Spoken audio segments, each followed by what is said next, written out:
cara bersikap pada orang tua ketika hidup berumah tangga bersama orang tua dalam satu rumah.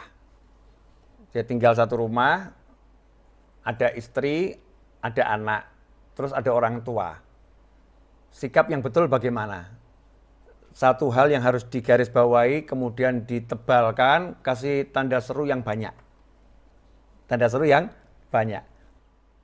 Surga atau neraka kita sangat besar, bergantung dari bagaimana kita bersikap terhadap orang tua kita. Kalau kita bersikapnya benar, dapat ridha Allah, bersikapnya nggak benar, dapat murkanya Allah Ta'ala. Itu yang pertama.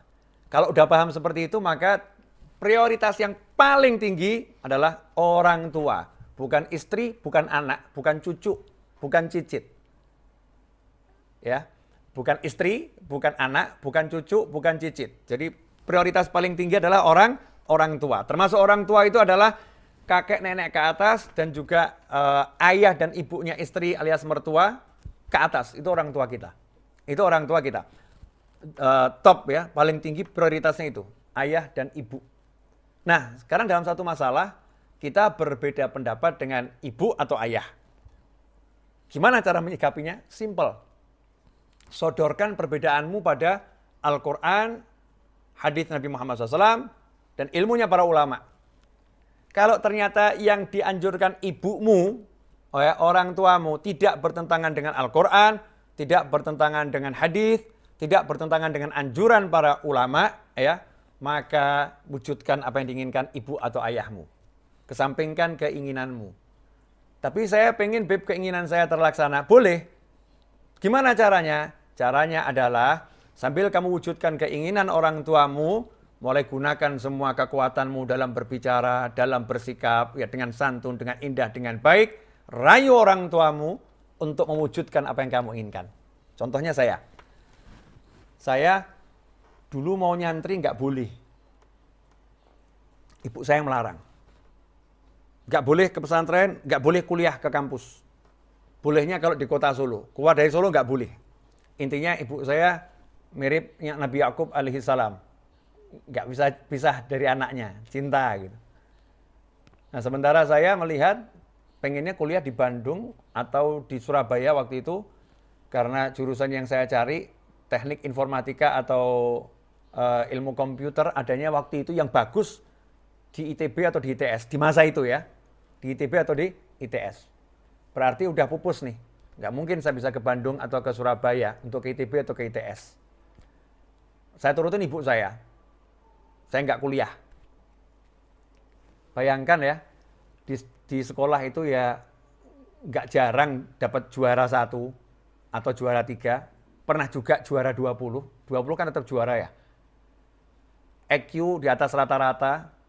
Guru-guru saya di sekolah mengatakan, jangan sampai kamu nggak kuliah. Sayang, eman-eman. 1 tahun saya belajar untuk UMPTN saat itu. Tiba-tiba ibu saya ngomong seperti itu. Buat anak itu kan berat. Tapi ya saya pilih ibu saya, karena di situ surga saya. Kampus nggak jamin saya masuk surga. Tapi kalau menurut ibu saya, jaminan dari Allah pasti masuk surga. Ridhollah fi ridhol walidain. Saya ikutin ibu saya. Tapi saya masih pengen belajar. Akhirnya tiba-tiba muncul ide, saya mau ke pesantren. Mau ke pesantren, nggak lama. Kalau kuliah kan harus lama. Ke pesantren sebentar aja. Maka dalam waktu beberapa bulan, saya rayu ibu saya. Rayu, bener-bener dirayu. Berbulan-bulan dirayu. Boleh ya ini biar diizinkan ke pesantren. Hanya sebentar saja, 6 bulan pulang. 6 bulan pulang. Harapan saya kalau udah nyantri nanti 6 bulan, nggak disuruh pulang. Harapannya. Alhamdulillah diizinkan. Subhanallah, nyantri 6 bulan, ternyata benar-benar disuruh pulang. Ya benar-benar disuruh pulang. Waktu saya mau pulang, teman-teman di pesantren mengatakan, oh kamu kalau pulang nanti kualat sama ustadz ini. Kualat sama abuya kamu. Oh kamu akan kena bencana ini. Baru 6 bulan, sudah mau pulang. Nggak bakal diizinkan nih. Abuya ini paling cinta sama orang cari ilmu. Jadi kalau baru cari ilmu sebentar pulang, tidak mungkin diizinkan. Ini udah kejadian di pondok ini, yang mau pulang nggak dapat izin nih. Dan kalau kamu nggak dapat izin, kamu nekat pulang, oh nggak baik itu, nggak berkah itu. Ya, kamu nggak akan dapat barokah. Teman-teman saya di pondok semua ngomong seperti itu. Tapi ibu saya bilang, pulang. Ya saya masuk masjid, sholat sunnah hajat 2 rakaat, minta sama Allah Ta'ala, ya Allah, saya mau ngadep guru saya mau pulang. Hasilnya apa? Subhanallah, guru saya lagi dipijit, ba'dal isya itu. Kemudian ruangan kantornya lampunya dimatikan, gelap, remang-remang saja yang nyala. Pintu kantor dibuka, karena saya minta izin masuk, diizinkan. Terus saya ngomong, ada apa Novel? Dengan berbahasa Arab, terjemahannya seperti ini. Ada apa? Saya izin mau pulang besok. Dipanggil ibu saya, nggak boleh nyantri lagi. Jawaban guru saya, pulanglah. Sudah cukup yang kamu pelajari. Walakal barokah. Dan kamu mendapatkan keberkahan. Dan kamu mendapatkan keberkahan. Itu semua berkat karena tetap kita jadikan top priority adalah orang tua, ibu atau ayah. Prioritas paling utama.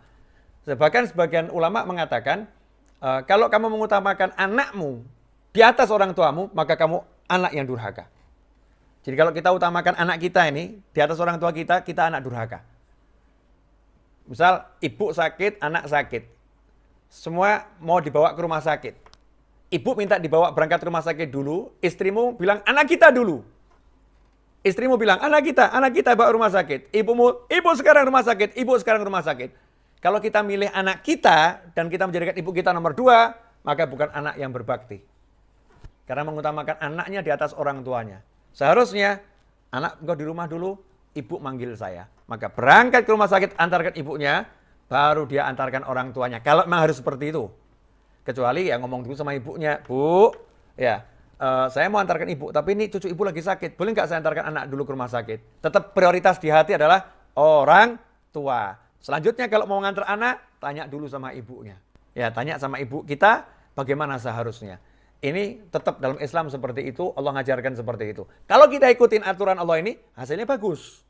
Buang akal kita, ya hasilnya bagus.